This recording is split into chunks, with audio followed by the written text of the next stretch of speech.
এজন্য যুবক ছেলেদেরকে বলি, তোমরা বাপ নিজেদের চেহারা সুন্দর করো, চুল সুন্দর করো, আখলাক সুন্দর করো, সেজদাওয়ালা বানাও। মা বোনদেরকে বলি আপনারা পর্দা করেন, মুরব্বী বাবা চাচা আপনারা বেশি বেশি জিকির করেন, তাসবিহ পড়েন, বিড়ি খাইয়েন না, বিড়ি খাইয়েন না আল্লাহর ওয়াস্তে। বাপ চাচারা বিড়ি খাইয়েন না, বিড়ি খাইয়েন। আল্লাহ আপনা করে মাফ করে। যে মুরব্বী বিড়ি খায় আমার বেশি শরম লাগে এবারে দেখলে। আমার তো মনে হয় এবারে শক্ত ডাকায়, শক্ত ডাকাইতে বেড়া। এই বুড়া যে বেড়া বিড়ি খায় এবারে কলজা ফাত্তর শক্ত। এবার কত হলো আরো 200 বছর বাইশ মরতাম না। হ্যাঁ হ্যাঁ, নাইলে 60 বছরের বুড়া বেড়া বিড়ি খায় কেন? যার কবর দেখা যায়। কথা বোঝেন নাই আমার? আপনি তওবা করবেন কখন? আপনি নিজেকে পাক বানাবেন কখন বলেন? আপনি যার কবর দেখা যায়, এটা তো লজ্জার কথা, এটা অনেক বড় অহংকার যে আমি বিড়ি খাইয়ে আল্লাহকে বুঝাইতেছি যে আল্লাহ আমি আপনাকে কোনো পরোয়া করি না, মৃত্যুর কোনো পরোয়া করি না, মরলে মরছি কিন্তু বিড়ি খাইতে খাইতে মরছি। ছি ছি ছি ছি, এটা লজ্জার কথা কিনা বলেন না কেন? এই জন্য যত বয়স হয়ে গেছে আলহামদুলিল্লাহ, সবাই অনুরোধ, আমার দায়িত্ব এটা, আমি সবসময় বলি রাসূলুল্লাহ সাল্লাল্লাহু আলাইহি সাল্লাম কায়নাতের যিনি বাদশাহ, আল্লাহ তাআলার শ্রেষ্ঠতম প্রিয়জন যিনি, গোটা পৃথিবীও যদি নবীর কদমে দিয়ে দেয় তাইলেও কম হবে না, তেমন কিছু হবে না। আল্লাহর যে মালিক, যাকে গোটা পৃথিবী দিয়ে দিতে রাজি ছিলেন, সেই নবী মৃত্যু পর্যন্ত জিন্দেগি কাটাইছেন। এবং হুজরার মধ্যে যেখানে দরজা কেবল একটা, জানালা কেবল একটা, কোথায় বেডরুম, কোথায় ড্রয়িং রুম, কোথায় ডাইনিং রুম, কোথায় 2টা বাথরুম, কিচ্ছু কিচ্ছু নাই বাজা। এই জিন্দেগি কাটাই। আম্মা জান আয়েশা রাদিয়াল্লাহু তাআলা আনহা বলেন, ঘরে এই রুম যে এতটুকুতে আমরা থাকতাম নবীকে সাথে নিয়ে, আমি হুজরা, কদ্দুর জায়গা ছিল ভিতরে ভেতরে। হযরত আয়েশা বলে মাঝে মাঝে আল্লাহর নবী হুজরার মধ্যে রাত্রিবেলা তাহাজ্জুদের নামাজ পড়তেন। কোথায়? হুজরায়। রাত্রে যখন তাহাজ্জুদ পড়তেন, হযরত আয়েশা বলে আমি পাশে ঘুমাইতাম, নবীজি উঠতেন, উঠে যখন নামাজে দাঁড়াইতেন, সেজদার টাইমে, কথাটা বুঝছেন, সেজদার টাইম হলে আল্লাহর নবী সেজদার কাছাকাছি গিয়ে আমার পায়ে, আয়েশা রাদিয়াল্লাহু তাআলা আনহা বলে স্ত্রী, আমার পায়ের মধ্যে আঙ্গুল দিয়ে খোঁচা দিতেন, মানে আঙ্গুল লাগাইতেন, লাগাইলে আমি পাও গুটাইতাম, পাও বটলাইতাম, বটলে পাও গুটাইলে জায়গা খালি হতো, আল্লাহর নবী সেজদা দিতেন। বলেন তো প্রশস্ততাটা কত বেশি? এই প্যান্ডেল সমান, ঠিক না? আহা, এ ছিল আল্লাহর নবী সাল্লাল্লাহু আলাইহি সাল্লামের বাসভবন। অথচ একজন ডিসির বাসভবন দেখে আইসেন, কুমিল্লা শহরে জেলা প্রশাসকের বাসভবন, কত বড় এরিয়া, পুলিশ সুপারের বাসভবন, জেলা দায়রা জজের বাসভবন দেখে আসেন, ইউনূস স্যারের বাসভবন দেখে আসেন, কথা কত বড়। হ্যাঁ, আর সরওয়ারে দু আলম, কায়নাতের বাদশা যিনি, আল্লাহর মাহবুব, তার ঘরে। আচ্ছা, উচ্চতা কদ্দুর ছিল? হযরত আয়েশা রাদিয়াল্লাহু তাআলা আনহা বলেন, আমরা যখন দাঁড়াইতাম ভেতরে, তখন এই উচ্চতা, সাইডের ওয়াল, মানে খেজুর গাছের এই সাইডের বেড়া এতটুকু উচ্চতা ছিল যে আমরা দাঁড়াইলেই স্বাভাবিকভাবে আমরা ওই বারান্দা বাহিরে আমাদের চোখ দিয়ে দেখতে পাইতাম। তাহলে কথা বলেন না কেন? এই যে আপনার এই প্যান্ডেলের যে সাইডের যেই পর্দাটা, এটা যে দুরুস আছে, এখন উপরের সামিয়ানা যদি খুলে ফেলে, একজন মহিলা দাঁড়াইলে স্বাভাবিকভাবে দাঁড়াইয়ে ওই পাশ দেখবো, কথা বুঝিনি আমার? তাহলে হাইট কি এখানে, এই হাইটটাও তো একজন মহিলার শরীরের চাইতেও কি উচ্চ বেশি না? এতটুকুও না। মহিলা তো স্বাভাবিকভাবে পুরুষের চাইতে হাইট কম হয়, কম হয় না? অতটুকুই ছিল যে উনি বলেন আমরা দাঁড়াইলে বাহিরটা ক্লিয়ার দেখতাম। এতটুকু কম, এতটুকু ছোট এই হুজরার মধ্যেই আল্লাহ নবী সাল্লাল্লাহু আলাইহি ওয়াসাল্লাম থাকতেন। এই জন্য বাপ, দুনিয়া যে যে দুর্ভোগ করতেছেন, এরপরেও তো মনে মনে ভাবতেছেন আহা সুখ পাইলাম না, সুখ ওদূর ঘরও করতে পারলাম না। কি ঘর করতে পারলাম না? যেটুকু ঘর আছে সাহাবায়ে কেরামের তো ওটুকু ছিল না। যার যতটুকু আছে ওনাদের তো এতটুকুও ছিল না বাজান, অথচ ওনারাই দামি। আমরা ঘরওয়ালা বাড়িওয়ালারা আসলেই কোনো দামি না। আবু বকর সিদ্দিকের যেই দাম, গোটা পৃথিবীর সবচেয়ে বড় বিল্ডিং ওয়ালারও তো সেই দাম নাই। আছে কি? কথা বলেন। আল্লাহ আমাদেরকে বুঝার তৌফিক দান করেন। অতএব আল্লাহ রাসূল সাল্লাল্লাহু আলাইহি সাল্লামের জিন্দেগি ছিল একদম সাদাসিধে।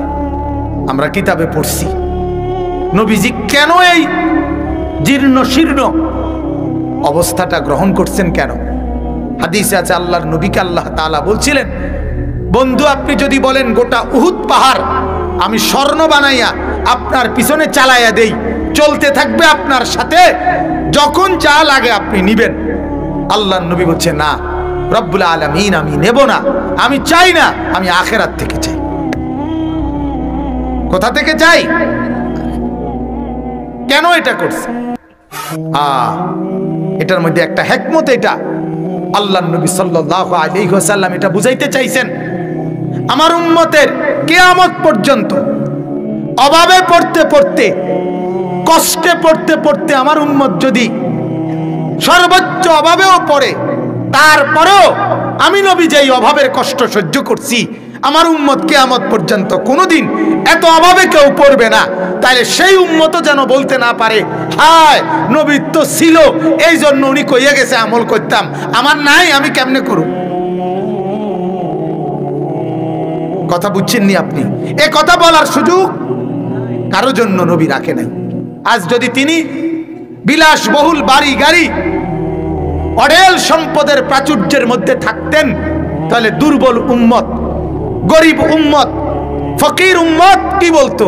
হ্যাঁ ওনার আসিল দেখে না কইতে আসছে, আমরার মতো অভাবে পড়ছে তোই না বুঝতো। নামাজ 5 ওয়াক্ত নি, 2 ওয়াক্ত পাওয়া যাইল নইলে এই একটা কথা কইতো। আজ কি বলবে? আজ কি বলবে? 3 দিনের ক্ষুধার্ত যদি কোনো উম্মত হয়, আল্লাহর নবী বলবে আমার উম্মত 3 মাস আমার ঘরের চুলায় আগুন জ্বলে নাই। এটা হাদিস। এখন আপনি কাকে খুঁজে পাবেন যার ঘরে 3 মাস চুলায় আগুন জ্বলে না? বলেন না কেন মিয়া? তাই এখন যারে গরিব বলে, এখন যাকে গরিব বলে, রাসূলের জামানা সে তো বড় ধনী। ওই জমানায় চিন্তা করলে এখন আমরা যাকে গরিব বলি, এখন অভাব। কি অভাব? মানে সোফা আছে, ডাইনিং টেবিল নাই, এই অভাব। কথা কয় না? ডাইনিং টেবিল আছে কিন্তু চেয়ারটি ফুরান, বালা মজবুত সোয়ান চেয়ার নাই, এই অভাব। এখনকার অভাব এটা। এখনকার অভাব কাছের ফ্ল্যাট আছে 1 ডজন কিন্তু 6 খান 4 কাপ দরকার, এটা অন্য কিনতে পারছি না, এই অভাব। এই অভাব। মহিলার অভাব, এখন হেবুড়ির 3 পিস আছে কিন্তু ওই যে উত্তরের ঘরের বাবির একটা 3 পিস এত সুন্দর লাগছে, এটা যে হেবুড়ি অন্য কিনতে পারছে না, এটার অভাব হেবুড়ির। এ ঘরের বাবির মতো তুই বেটার ঘরে করলাম কিন্তু জীবনে ওগা মনের আশা পূরণ হইল না, এই কথা কয় না? কি গো আপনার কি আশা পূরণ হয়েছে? না কইেন না। হে ঘরের হেবুড়ির 3 পিস গার মতো কইছি, ওকে 3 পিস কিনুম, জীবনে আর কিচ্ছু চাইছি না। আরে আপনি জীবনে কিচ্ছু চাইছেন না, আপনি এতদিন চিড়ে খাইছেন। কথা বলেন। এই অভাব, আজ অভাব। এটা আজ হলো আরো চাহিদার অভাব, লোভের অভাব। লোভ, আরো লোভ, আরো লোভ, আরো লোভ। ঘরের আলমারিটার মধ্যে এই এই জায়গাটা এন দিয়ে কদ্দুর জায়গার মধ্যে আপনার যদি 6 খান প্লেট একটু ছড়াইয়া রাখতে রে তাহলে আলমারিটা ফুরো হইয়া যায় আর খালি থাকে না কোনো। এইটাই অভাব যে এন দিয়ে 6 খান প্লেট কি কিটটা এমনি আরে কদ্দুর থুইয়া রাউনের লাই, এই হলো অভাব। আজ আমাদের অভাব এমন বিলাসী অভাব। আমার মনে আছে আমার মসজিদের এক মুসল্লি আমারে, আমি ওনার ছেলে আমেরিকা থাকে, আমি প্রায় সময় উনি আমার কাছে দোয়া চাইতো কি হুজুর একটু ঋণে আসি দোয়া করেন। অনেক দিন দোয়া করছি আমি, বলছি আচ্ছা আল্লাহ ভরসা, আল্লাহ রহমত করুক। একদিন আমি কইলাম কাকু আসলে কিতা আপনার সবসময় ঋণ থাকে, ঘটনাটা কি? এমনি জিজ্ঞাসি, মানে ভালোভাবে জিজ্ঞাসা করছি। এবারে আমারে কয় হুজুর কিতা করুম, তারা টেয়া ফাটায় 10 লাখ 12 লাখ কইরা, কিন্তু আমি জমি বায়না কইরা লাই 28 লাখ 24 লাখ। ওমা ডাকাইতে কিতা রে কোনা বুঝছেন না আপনি হিসাবটা? সব সময় এবারে 12-14 লাখ টাকা ঋণে থাকে, কারণ ওই যে এবারে তো শুধু জমি কিনে। তা আমি কইলাম কাকু এই আইজগা শেষ, আপনার এই রঙের ঋণ ইতানের লাগিয়া আমি তো বেকুব ঠাউরাইছেন আমার। হ্যাঁ আমি বাইসলে আর আপনার লাগে দোয়া করতাম না। আপনার এটা তো রং তামসার দোয়া না, ঠিক নি কথাটা? আপনারে বুঝি কইছে আপনি কেবল ফুতে টিয়া ফাটাইব, যত তাতে 12 লাখ বাড়াইয়া জমি কিনলে আপনি তো হারা জীবনে কি দেখবেন? ঋণই দেখবেন। তো এগুলো তামসা না আপনার? এই কিছুদিন আগে এক লোক ঢাকার বড় শিল্পপতি দোয়া চাইছে আপনার আমার কাছে, দোয়া আমি একটু ঋণে আছে। প্রথম যেমনি কইছে যে একটু ঋণই আছি হুজুর দোয়া করেন। মামা আমি মনে করছি, বললাম যে কত ঋণ? হুজুর 900 কোটি টাকা ঋণ। বুঝছেন না আপনারা? 900 কোটি টাকার ঋণই হেতে। চিন্তা করছে কি পরিমাণ লোন নিছে সে। তখন আমি হাসতে হাসতে কইলাম ভাই 900 কোটি টাকা ঋণের দোয়া এটা আমার মতো 1.5 বুড়া বেড়া দিয়া না, এটা হইতো না। এটা হুজুরও লাগবে এই জাতের, ঠিক না কথাটা? আরো একবারে মোড়া তাজা বড় সড়ো হুজুর লাগবে। এটা আমার মতো এরকম এত চিকন হুজুর দিয়া 900 কোটি টাকার দোয়া মিলান যেত না। তাইলে কে বোঝা গেল? বলার উদ্দেশ্য হলো বাজান, মূল উদ্দেশ্য হলো হুজরাত বলতে গেলাম আল্লাহর নবী সাল্লাল্লাহু আলাইহি ওয়াসাল্লামের এক আদনা উম্মত, সেও যেন বলতে না পারে অভাবের কারণে, হায় নবী অভাবের কারণে পারলাম না আল্লাহকে ডাকতে, এ কথা বলার সুযোগ নাই। আল্লাহর নবী বলবে আমার উম্মত কি পরিমাণ অভাবে ছিল আমাকে বলো, আর আমার অভাব আমার থেকে শোনো। হাসরের ময়দানে বলবে না নবী কি অভাবের কারণে, কি অভাবের কারণে নামাজ পড়তে পারলা না, কি সমস্যার কারণে, কি ব্যস্ততার কারণে। আপনারা ব্যস্ত, আপনাদের বিবি একজন, নবীর বিবি ছিল একসাথে 9 জন, তাহলে আপনাদের চাইতে তিনি ব্যস্ত বেশি না? আপনাদের অনুসারী ঘরে 5-7 জন, আর আল্লাহর নবী সাল্লাল্লাহু আলাইহি সাল্লাম 1.5 লক্ষের মতো সাহাবী নবীজির জামানায়, আর কাউরে কিছু জিজ্ঞাসা করতো না। যার যেটা দরকার লাগতো, যত প্রশ্ন, যত মাসআলা, যত সমস্যা, যত পরামর্শ, যত বুদ্ধি, সব তো নবীকে জিজ্ঞাসা করতো। তিনি কি পরিমাণ ব্যস্ত ছিলেন, কথা কন না কেন? সাহাবায়ে কেরাম হাদিসে আছে খেজুর গাছের মধ্যে একটা খেজুর গাছের থেকে, খেজুর গাছের মধ্যে নর মাদি মানে পুরুষ জাতের এবং মহিলা জাতের আছে, এটা যারা কাজ করে এটা বুঝে। মানে খেজুর গাছের শ্বাস, খেজুর গাছের এটার থেকে কাইটা ওটার মধ্যে মিলাইতে হয়, মিলাইলে উৎকৃষ্ট খেজুর হয়। কথা বুঝছেন? এটা একটা স্বাভাবিক বিষয়। সাহাবায়ে কেরাম ওইটা পর্যন্ত আল্লাহর নবীর পরামর্শে করতেন। প্রথম ফল হয়েছে বাগানে, আল্লাহর নবীর কাছে আনতেন দোয়ার জন্য, নবী দোয়াটা করে দেন আপনি।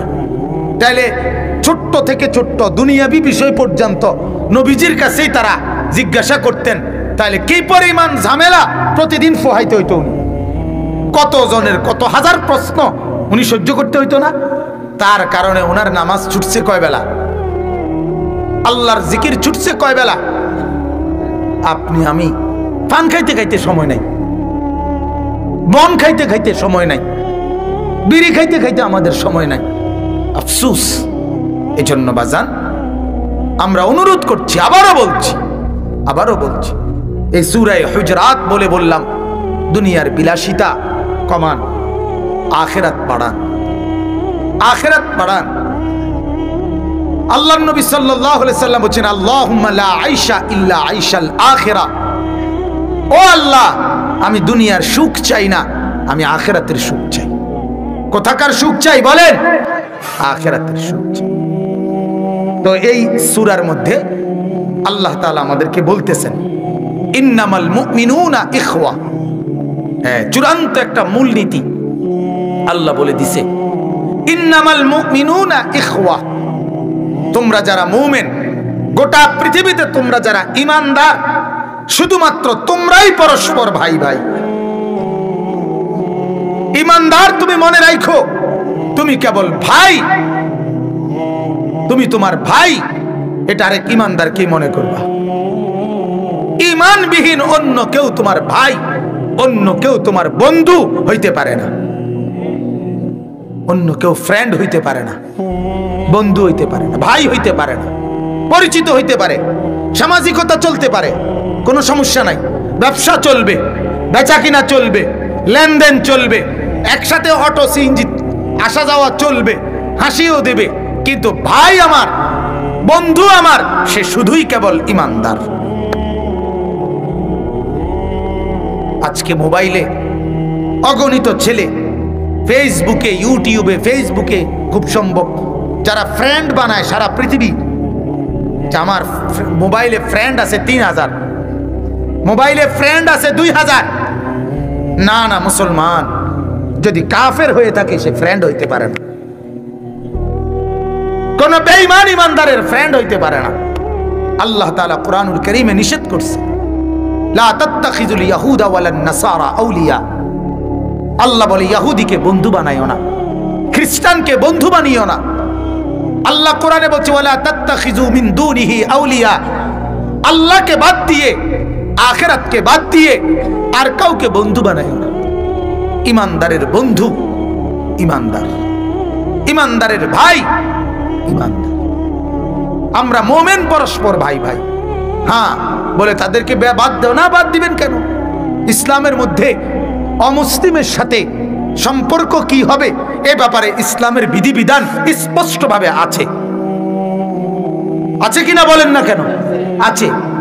ইহুদির সাথে লেনদেন হইতে পারে, ইহুদির সাথে আপনার ব্যবসা হইতে পারে, ইহুদির সাথে বেচা কিনা হইতে পারে, ইহুদির সাথে যোগাযোগ হইতে পারে, ইহুদির সাথে হাই হ্যালো হইতে পারে, কিন্তু বন্ধু হইতে পারে না, ভাই হইতে পারে না। ইন্নামাল মুমিনুনা ইখওয়া। আল্লাহ বলে নিশ্চয়ই মুমিনরাই কেবল ভাই ভাই। কারা কারা ভাই ভাই? মুমিন। ফাআসলিহু বাইনা আখাওয়াইকুম। এরপরে আল্লাহ বলে, অতএব তোমরা ঈমানদার, একজন আরেকজন যেহেতু ভাই, তাইলে তোমাদের নিজেদের মধ্যে সম্পর্ক হবে এই যে তোমরা একে অপরের মধ্যে শুধুই কেবল সংশোধন করবা, মিলাইয়া দিবা যতটা সম্ভব। একজন ঈমানদারের কাছে আরেকজন ঈমানদারের দাবি এটা, সে তাকে শুধু শুধরাইয়া নিবে, সে তাকে শুধু কাছে টেনে নিবে, সে তাকে সংশোধন করে দিবে, সে তাকে বুকে আগলায় নিবে। ঈমানদার ঈমানদারের থেকে বিচ্ছেদ হবে, বিভক্ত হবে, ফিতনা করবে, ঝগড়া করবে, মারামারি করবে, হানাহানি করবে, আড়াল হবে, আলাদা হবে। এটা কখনোই কাম্য হইতে পারে না। ঈমানদারের কাছে ঈমানদারের কাম্য, হাজার ভুল, হাজার ত্রুটির পরেও আমরা একজন আরেকজনের আপন। এটা আল্লাহ তাআলার চাওয়া। ফাআসলিহু বাইনা আখাওয়াইকুম। আল্লাহ বলে তোমরা কেবল তোমাদের নিজেদের ভাইয়ের ভ্রাতৃত্বের এই বন্ধনের মধ্যে ইসলাহ করো, সংশোধন করো। ভুল হলে শুধরায় দাও, ত্রুটি হলে শুধরিয়ে দাও, কিন্তু কি করো না, বিচ্ছেদ করো। ঈমানদার ঈমানদার ঝগড়া করতে পারে না, মুমিন মুমিন মারামারি করতে পারে না, মুসলমান পরিচয়ধারী আরেক মুসলমানকে কোপ দিতে পারে না, আঘাত করতে পারে না, হত্যা করতে পারে না। আল্লাহ কোরআনে বলছে মান কাতালান নাসা, যে অন্যায় ভাবে কাউকে হত্যা করে, ফাকান্নামা কাতালান নাসা জামিআ, সে যেন সমগ্র পৃথিবী সমস্ত মানবতাকে হত্যা করে ফেলে। একটা মানুষকে অন্যায় ভাবে হত্যা করা, এটা 800 কোটি মানুষকে হত্যা করার অপরাধের শামিল। নাউজুবিল্লাহ। আমি সেদিন রাতে 30 জানুয়ারি রাতে এক জায়গায় দাঁড়ানো ছিলাম, পরের দিন নির্বাচন, তাগড়া জোয়ান জোয়ান ছেলে অনেকগুলো দাঁড়ানো হোটেলের সামনে। আমরাও গেছিলাম হোটেলে এক কাপ চা খাইতে, রাতের বাজে 1টা। তাকাইয়েই রইলাম। আমার সাথে এক মাওলানা ছিল, আমি বললাম মাওলানা দেখো আল্লাহ তাআলা কি সুন্দর যৌবন দিছে, এক একটার চেহারার দিকে দেখো কি তাগড়া, কি হেভি সুঠাম স্বাস্থ্য, কিন্তু এরা এই জিন্দেগি কোথায় ব্যয় করছে। হায় হায়, কাউরে মেম্বার বানাইবো, কাউরে চেয়ারম্যান বানাবে, কোথায় ব্যয় করে দিচ্ছে এই জিন্দেগি, কোথায় শেষ করছে। শুনলাম তখন এক ছেলে আরেকটারে বলতেছে, রামদা আসেনি, রামদা আছে কিনা, অবাক লাগলো। অথচ সে মুসলমান। তুমি যার গায়ে কোপ দিবা সে তো মুসলমান, সে মুসলমান না? বলে কোথায় মানবতা, ইনসানিয়াত কোথায়? এজন্য আল্লাহ তাআলা বলেন ইন্নামাল মুমিনুনা ইখওয়া, মুমিন তোমরা কেবল ভাই ভাই। ফাআসলিহু বাইনা আখাওয়াইকুম, তোমরা নিজেদের মধ্যে সংশোধনকামী হও, ভাইয়ের সাথে ভাই সম্পর্ক করো, ভাইয়ের সাথে ভাই সংশোধন হয়ে যাও, ইসলাহ করো, বিভক্ত হইও না, বিভক্ত হইও। আল্লাহ কোরআনে বলছে ওয়াদকুরু নি'মাতাল্লাহি আলাইকুম ইদ কুনতুম আ'দাআন ফাআল্লাফা বাইনা কুলুবিকুম। আল্লাহ বলে ও মানুষ, আমার নবী আগমনের আগে এই মক্কা মদিনার এই আরবের মানুষগুলো ছিল একজন আরেকজনের জানের শত্রু। ইসলামের বরকতে, কোরআনের বরকতে, নবীর বরকতে আমি আল্লাহ তাআলা তাদের দিলগুলো পর্যন্ত একেবারে এক বানায় দিলাম, মিশাইয়া দিলাম। সুবহানাল্লাহ। হাদিসের বহু জায়গা আছে, আবু বকর সিদ্দিক বলার পরে ওমর বলছে আল্লাহর কসম এটা আমারও মনে আইছিল, ওসমান বলছে আল্লাহর কসম এই কথাটা আমার মনেও এটা আইছিল। এমন ভাবনা, অর্থাৎ দিল পর্যন্ত কি হয়ে গেছে, এক হয়ে গেছে। আজান, আজান, এই যে আজান দেয়, বুঝেন নাই? এই আজান যেদিন প্রথম যেই সাহাবী আব্দুল্লাহ ইবনে যায়েদ ইবনে আব্দে রব্বিহি, এক সাহাবী ফজরের নামাজের পরপরই আল্লাহর সকালবেলা আল্লাহর নবীর কাছে আইসা বলছে ইয়া রাসূলুল্লাহ, আমি স্বপ্নে এই বাক্যগুলো দেখছি, আমার একজন ফেরেশতা শিখাই দিছে আজান দেওয়ার জন্য, ডাকার জন্য মানুষকে নামাজে। আল্লাহর নবী বললেন বেলালকে, বেলাল তুমি দাঁড়াও, আর সে যেগুলো বলে এগুলো তুমি জোর আওয়াজে বলো দেখি। জোর আওয়াজে যখন আজান দেওয়া শুরু করছে বেলাল, 14 জন সাহাবী হাদিসের মধ্যে আছে 14 জন, ওনারা সব দৌড়াইয়া, এমনকি সেখানে ওমরও ছিলেন, ওমর রাদিয়াল্লাহু তাআলা একজন, 14 জন সাহাবী দৌড়ে দৌড়ে আইসা বলতেছে ইয়া রাসূলুল্লাহ, আল্লাহর কসম হুবহু এই স্বপ্ন গত রাত্রে আমরাও দেখছি। কি ভাই, দিল বরাবর হয়ে গেছে। ইমানদার একজন আরেকজনকে গুনাহ থেকে উদ্ধার করবে, ইমানদার একজন আরেকজনকে জান্নাতের রাস্তা দেখাবে, একজন আরেকজনকে আখিরাতের পরকালের কথা বলবে, একজন আরেকজনের ঘরের হেফাজত করবে। এটাই তো ছিল দাবি, এটাই তো দাবি। আল্লাহর নবী সাল্লাল্লাহু আলাইহি সাল্লাম বিদায় হজ্জের মাঠে নবীজি প্রথম কি বলছিল খুতবা দিতে গিয়ে, আরাফাতের ময়দানে জিন্দেগীর সর্বশেষ দীর্ঘ খুতবা নবী দিছিল। আরাফাতের ময়দানে জাবালে রহমতের দাঁড়িয়ে আল্লাহর নবী বলছিল সাহাবীরা বলো তো আজকের মাস কোন মাস? সাহাবীরা বলছে জিলহজ। নবীজি বলছে আজকের দিন কোন দিন? বলছে আরাফার দিন। আল্লাহর নবী সাল্লাল্লাহু আলাইহি ওয়াসাল্লাম বললেন আজ জিলহজ মাস, আজ আরাফার দিন, আজ জুম্মার দিন, এরকম অনেকগুলো বলে নবী বললেন আরাফার দিন যেমন দামি, জুমার দিন যেমন দামি, জিলহজ মাস যেমন দামি। এই আমি নবী তোমাদেরকে বলে দিলাম, আজকের থেকে শোনায় দিলাম, এক মুসলমানের নিকট আরেক মুসলমানের জান, মাল, ইজ্জত এই তিনটা তেমন দামি। মুসলমান মুসলমানের জান নষ্ট করবে না, মুসলমান মুসলমানের মাল নষ্ট করবে না, মুসলমান মুসলমানের ইজ্জত নষ্ট করবে না। হাদিসের মধ্যে আছে আল্লাহর নবীকে একদিন জিজ্ঞেস করছে, ও আল্লাহর নবী, সবচেয়ে বড় কবিরা গুনাহ কি, নিকৃষ্ট গুনাহ কি? আল্লাহর নবী বলছে, তুমি তোমার প্রতিবেশীর বিবির সাথে জিনা করা, অপকর্ম করা। তোমার প্রতিবেশী, তোমার পার্শ্ববর্তী বোন, তোমার পার্শ্ববর্তী স্ত্রী, তোমার পার্শ্ববর্তী আরেকজন ইমানদারের কন্যা, তার দিকে লোভের দৃষ্টিতে তাকানো, জিনার ব্যভিচারের কল্পনা করা, অবৈধ কাজ করা। আল্লাহর নবী বলেন এটা নিকৃষ্ট গুনাহ। কারণ তুমি ইমানদারের কাছে চাওয়া ছিল এটা, তোমার দ্বারা তোমার পার্শ্ববর্তী ইমানদারের বোন নিরাপদ থাকবে, মেয়ে নিরাপদ থাকবে, স্ত্রী নিরাপদ থাকবে। এ ছিল ইমানদারের কাছে দাবি। আজ আমাদের মধ্যে এই আখলাক আছে? কথা বলেন না আছে? আজ মুসলিম যুবক তার ভয়ে মুসলমান বোন রাস্তায় নামতে ভয় পায়। কি ভাই? এজন্য আমি অনুরোধ করছি, আল্লাহ তাআলা বললেন ইন্নামাল মুমিনুনা ইখওয়া ফাআসলিহু বাইনা আখাওয়াইকুম। তোমরা ভাই, তোমরা মুমিন, তোমরা নিজেদের মধ্যে সংশোধন করবা, নিজেদের মধ্যে সাজায় নিবা।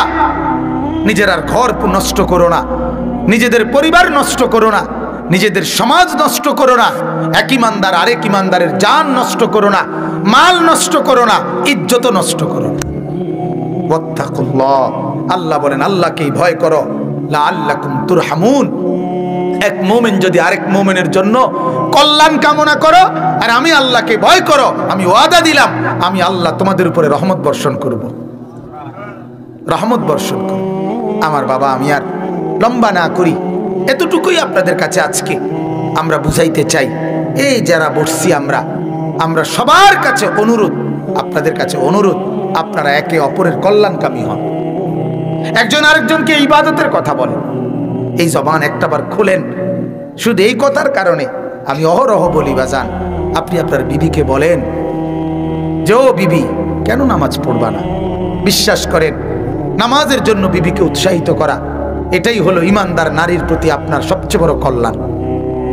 আপনার ছেলেটাকে নামাজি বানানো, মেয়েটাকে নামাজি বানানো, আপনার বন্ধুকে নামাজি বানানো, আপনার ভাইকে নামাজি বানানো, আপনার মহল্লাবাসীকে নামাজি বানানো, আপনার সাথী সঙ্গীদেরকে মহল্লাবাসীকে নামাজের কথা বলা, আখিরাতের কথা বলা, পরকালের কথা বলা, হালাল হারামের কথা বলা, নেকের কথা বলা, আল্লাহকে ডাকার কথা বলা, এটাই হচ্ছে কল্যাণ, এটাই সংশোধন, এটাই ইসলাহ।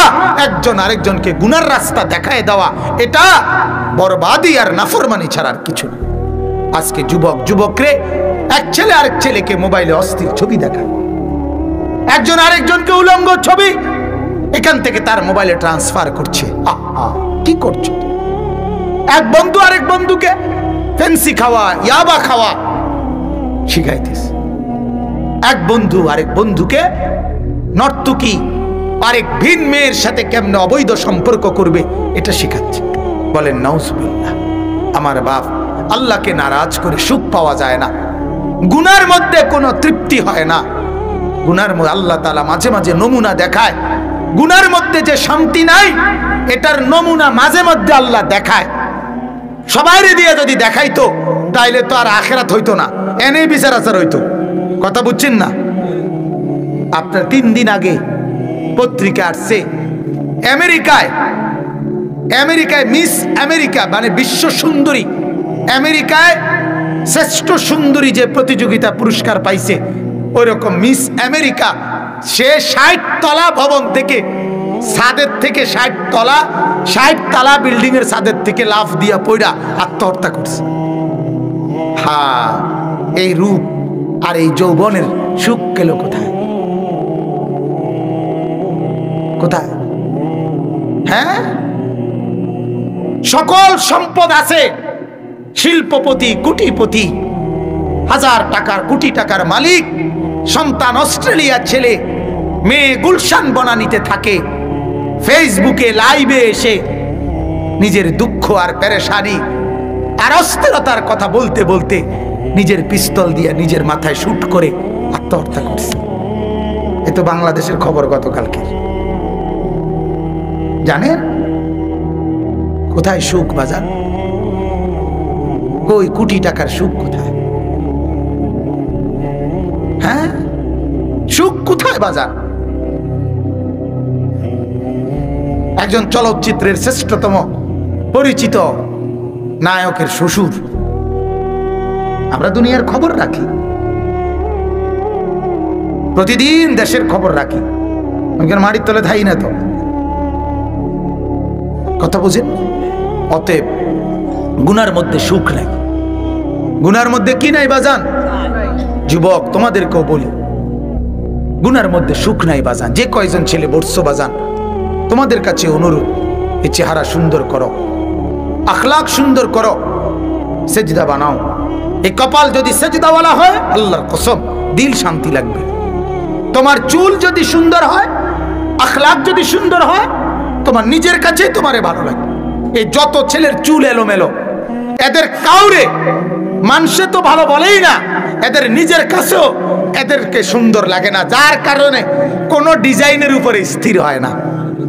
এটার মেইন কারণটা কি? তাতে তারে ভাল লাগে না।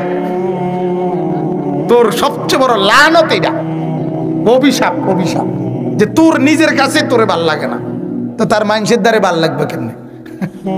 এটা আপনি দেখেন, বেপর্দা মহিলা নিজের কাছেই হেবড়ির ভাল লাগে না, এই জন্য বুড়ির ডিজাইনের শেষ নাই, পাউডারের শেষ নাই। কারণটা কি? তা নাইলে নাইলে এত রং এত ঢং আপনি করেন কা? কারণটা কি? তা হ্যাঁ, আপনি স্ক্রাফ একটা মাথাত বান দিতেন গিয়া এত ফেঁস দেন কেটের মিথ্যে কিতা ঘটনা কিতা? মানে কয় ফেঁস দিলে হেবড়িরে সুন্দর লাগে, হেবড়ি নিজেই কইতারে না। আমরার মা চাষিরা কালো বোরকা পরে রাখছে, মাও পড়ছে, দাদিরও দেখছি, নানিরও দেখছি, আমগো বিবিও পড়ে, আমরার মেয়েরাও পড়ে, আলহামদুলিল্লাহ।